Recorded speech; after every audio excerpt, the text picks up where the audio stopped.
India വലിയ രീതിയിലുള്ള മുന്നൊരുക്കങ്ങൾ നടത്തിയിരിക്കുന്നു. ഈ മുന്നൊരുക്കങ്ങൾ നടത്തിയിരിക്കുന്നത് ഏറ്റവും പ്രധാനമായിട്ട് പാകിസ്ഥാൻ്റെ ഭാഗത്തു നിന്നും തുടർന്നും പ്രകോപനങ്ങൾ ഉണ്ടാകാനുള്ള സാധ്യതകൾ കണക്കിലെടുത്താണ്. ശരിയാണ്, ഇപ്പോൾ ഈ പുലർച്ചെയും ഈ നേരത്തും ഇന്ത്യ ചില മുന്നൊരുക്കങ്ങൾ നടത്തുന്നത് ഇനിയും പാകിസ്ഥാൻ്റെ ഭാഗത്തു നിന്നും ഈ രാത്രിയിലും ഡ്രോണുകളും മറ്റ് പ്രകോപനങ്ങളും ഉണ്ടാകുമെന്നുള്ള ചില കാര്യങ്ങൾ മുൻനിർത്തിക്കൊണ്ടാണ് അത്തരത്തിലുള്ള പ്രതിരോധ സംവിധാനങ്ങൾ ഇവിടെ കോട്ട കെട്ടി തീർത്തുകൊണ്ടിരിക്കുന്നത്. ഇപ്പോൾ ജമ്മു വിമാനത്താവളത്തിൻ്റെ കാര്യമെടുത്താലും അതല്ല സാംബ അന്താരാഷ്ട്ര അതിർത്തിയുടെ കാര്യമെടുത്താലും രജൗരി, പൂഞ്ച്, കുപ്വാര പോലുള്ള മേഖലകൾ, അതുപോലെ തന്നെ കശ്മീർ താഴ്വരയിലേക്ക് പോവുകയാണെങ്കിൽ അവിടെ തന്നെയുള്ള മേഖലകൾ, ഇവിടെ എല്ലാവിടെയും കനത്ത സുരക്ഷ ഇപ്പോൾ ഏർപ്പെടുത്തിയിരിക്കുന്നു. ഈ സുരക്ഷ എന്ന് പറയുന്നത് കൂടുതലും വ്യോമ പ്രതിരോധ മിസൈലുകൾ എത്തിച്ചുകൊണ്ടാണ്. അതുകൂടാതെ മറ്റ് നിയന്ത്രണ രേഖയ്ക്ക് സമീപത്ത് നമ്മുടെ സൈനിക പോസ്റ്റുകളിൽ നമ്മുടെ ജവാന്മാർ നിലയുറപ്പിച്ചിട്ടുണ്ട്. പാകിസ്ഥാൻ്റെ ഭാഗത്തു നിന്നും ഷെല്ലിങ്ങോ അതല്ലാതെ മറ്റ് തരത്തിലുള്ള, അതായത് ഈ ആർട്ടിലറി വെടിവെപ്പോ സ്മോൾ ആംസ് വെടിവെപ്പോ ഉണ്ടാവുകയാണെങ്കിൽ അതിന് തിരിച്ചടി നൽകാൻ വേണ്ടിയിട്ട് അവർക്കും ഓപ്പറേഷണൽ ഫ്രീഡം നമ്മുടെ സൈനിക മേധാവി നൽകിയിട്ടുമുണ്ട്. ഈ ഒരു ഘട്ടത്തിൽ പാകിസ്ഥാൻ തിരിച്ചടിക്കുകയാണെങ്കിൽ നമ്മളും തീർച്ചയായിട്ടും അവിടെ പ്രത്യാക്രമണം നടത്തും. അത് വലിയ തോതിലുള്ള നാശനഷ്ടങ്ങളിലേക്ക് പാകിസ്ഥാനെയും കൊണ്ടെത്തിക്കുമെന്നുള്ളത് ശരിയാണ്. വലിയ രീതിയിൽ സാമ്പത്തിക പ്രതിസന്ധികളിലൂടെ പോകുന്ന രാജ്യം, അവർ മേൽക്കീഴ് നോക്കാനായിട്ട് ഒന്നുമില്ല, അതായത് നഷ്ടപ്പെടാൻ ഒന്നുമില്ലാത്തൊരു രാജ്യം ചെയ്യുന്ന ചില പോംവഴികളായിട്ടാണ് അല്ലെങ്കിൽ ചെറുത്തുനിൽപ്പ് പോലെയൊക്കെയാണ് പാകിസ്ഥാൻ്റെ ഈ പ്രകോപനത്തെയൊക്കെ ഇപ്പോൾ കാണാൻ വേണ്ടി സാധിക്കുക. ഇന്ന് വൈകിട്ട് 8:30 തുടങ്ങിയ പ്രകോപനം വീണ്ടും ജമ്മു ലക്ഷ്യമിട്ട് ഡ്രോണുകൾ എത്തുന്നു. ഇന്നലത്തേതിന് വ്യത്യസ്തമായി വലിയ രീതിയിൽ, അതായത് ഒരു സ്വാം എന്ന് പറയാൻ സാധിക്കില്ല, കൂട്ടത്തോടെയല്ല, സ്കാറ്ററായി പലയിടത്തൂടെയായിരുന്നു കൂടുതൽ ഡ്രോണുകളും എത്തിയത്. ഇന്നും തന്ത്രപ്രധാന മേഖലകൾ തന്നെയായിരുന്നു ലക്ഷ്യമിട്ടത്, അതായത് ജമ്മു വിമാനത്താവളം ഉൾപ്പെടെയുള്ള മേഖലകൾ. അത് കൃത്യമായി ഈ ഇന്ത്യൻ എയർ സ്പേസിലേക്ക് കടന്ന പാടെ തന്നെ നമ്മുടെ ഈ പ്രതിരോധ സംവിധാനങ്ങൾ അവ ഡിറ്റക്ട് ചെയ്യും. റഡാറുകൾ നമുക്ക് അത്ര അതിനൂതന സാങ്കേതിക വിദ്യയുള്ള റഡാറുകളാണ് നമ്മുടെ പക്കലുള്ള, ഇസ്രയേലിൽ നിന്നും റഷ്യയിൽ നിന്നും ഒക്കെ വാങ്ങിയ റഡാറുകൾ. അതിനപ്പുറത്തേക്ക് ആത്മനിർഭർ ഭാരത്, നമ്മൾ തന്നെ തദ്ദേശീയമായി വികസിപ്പിച്ചെടുത്ത നമ്മുടെ സൈനിക ഉപകരണങ്ങൾ, ഇതെല്ലാം മുതൽക്കൂട്ടാകുന്നത് ഇത്തരത്തിലൊരു സംഘർഷത്തിലാണ് അല്ലെങ്കിൽ ഒരു സാഹചര്യത്തിലാണ്. അത് എടുത്ത് പ്രയോഗിക്കുന്നു. നമ്മൾ എല്ലാ ഡ്രോണുകളും വെടിവെച്ച് വീഴ്ത്തുന്നു.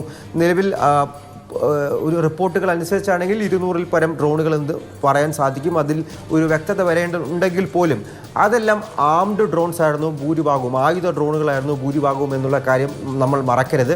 ആ ഒരു ഘട്ടത്തിൽ ഇന്ത്യ നടത്തിയ തിരിച്ചടി, ചെറുത്തുനിൽപ്പ് എന്ന് പറയുന്നത് വളരെ വളരെ പ്രാധാന്യം അർഹിക്കുന്നതാണ്. കാരണം ആൾനാശം ഒട്ടുമില്ലാത്തതുപോലെ അല്ലെങ്കിൽ ഒട്ടുമില്ലാത്ത തരത്തിൽ നമുക്ക് ആ ചെറുത്തുനിൽപ്പ് തിരിച്ചടി നൽകാൻ സാധിച്ചു. ഈ ഡ്രോണുകൾ നിർവീര്യമാക്കാനും തകർത്ത് എറിയാനും സാധിച്ചു. ഫിറോസ്പൂരിൽ മാത്രമാണ് ജനവാസ മേഖലയിൽ ഒരു ഡ്രോൺ വീണ് അത് പൊട്ടിത്തെറിച്ച് ഒരു കുടുംബത്തിലെ 3 പേർക്ക് പരിക്കേറ്റത്. പൊള്ളലേറ്റ് പരിക്കേറ്റതാണ്. ഇവരെ ആശുപത്രിയിൽ പ്രവേശിപ്പിച്ചിട്ടുണ്ട്. വേണ്ട എല്ലാ ചികിത്സയും മറ്റ് സൗകര്യങ്ങളും നൽകുന്നു. ഇവരുടെ ആരോഗ്യനില ഇപ്പോൾ നിരീക്ഷിച്ചു വരികയുമാണ്. എന്തായാലും അതിനൊക്കെ പിന്നാലെ വലിയ തോതിൽ ബ്ലാക്ക് ഔട്ടുകൾ തുടരുമെന്നുള്ള തരത്തിൽ തുടരുമെന്ന കാര്യം ഇന്ത്യ സ്ഥിരീകരിക്കുന്നു. അത് മറ്റൊരു തരത്തിൽ സുരക്ഷാ മുൻകരുതലാണ്. അതായത് നമ്മളുടെ സിവിക് മോക്ക് ഡ്രിൽ നടത്തിയപ്പോൾ പോലും അതിലെ പ്രധാനപ്പെട്ട ഒരു ഘടകമായിരുന്നു ഈ ബ്ലാക്ക് ഔട്ട് എന്ന് പറയുന്നത്. ശത്രു രാജ്യത്തിൻ്റെ ഭാഗത്തു നിന്നും ആക്രമണം നേരിടുകയാണെങ്കിൽ അതിനെ ചെറുക്കാൻ വേണ്ടിയിട്ടുള്ള ഒരു ടാക്ടിക് മെഷറിൻ്റെ ഭാഗമാണ് ഈ ബ്ലാക്ക് ഔട്ട് എന്ന് പറയുന്നത്. വിളക്കുകളെല്ലാം അണയ്ക്കുന്നു, ഒരു ചെറു മെഴുകുതിരി പോലും കത്തിച്ചു വെക്കരുത് എന്നുള്ള നിർദ്ദേശം നൽകി ശത്രുവിൻ്റെ ഉപകരണങ്ങൾക്ക് എന്താണ് എവിടെയാണ് എന്നുള്ള കാര്യത്തിൽ ഒരു പിടികൊടുക്കാതെ ഇരിക്കുക. ആ ഒരു ടൈം ബീയിങ് ആണ്. ആ ടൈം ബീയിങ്ങിനകത്ത് തന്നെ നമ്മുടെ റിറ്റാലിയേറ്ററി ഫയർ, അതായത് നമ്മളുടെ തിരിച്ചടി നമ്മൾ തുടങ്ങും. ഈ വരുന്ന പ്രകോപനം അല്ലെങ്കിൽ ഈ വരുന്ന ഡ്രോണുകളാണെങ്കിലും അതല്ലാതെ മറ്റ് വിമാനങ്ങളാണെങ്കിലും അൺമാൻഡ് ആംഡ് ഈ ഏരിയൽ വെഹിക്കിളാണെങ്കിലും അതെല്ലാം തകർക്കാൻ നമുക്ക് ആ ഒരു സമയം മതി. അതിൻ്റെ ഒരു ടൈം ബീയിങ് കൂടെയാണ് ഈ പറയുന്ന ബ്ലാക്ക് ഔട്ട് മെഷേഴ്സ് എന്ന് പറയുന്നത്. അത് നമ്മൾ വിജയകരമായി നടത്തിയിരിക്കുന്നു. നാളെ രാവിലെ വരെ തുടരുമെന്നുള്ള കാര്യം തന്നെയാണ് വ്യക്തമാക്കിയിരിക്കുന്നത്. അതിന് പിന്നാലെയാണ് ഇപ്പോൾ പാകിസ്ഥാൻ മാധ്യമങ്ങൾ പറയുന്നത് പോലെ സിയാൽകോട്ടിലും അതുപോലെ കാരിയാൻ ഉൾപ്പെടെയുള്ള മേഖലകളിൽ ഇന്ത്യയുടെ ഡ്രോണുകൾ കണ്ടു എന്ന് പറയുന്നത്.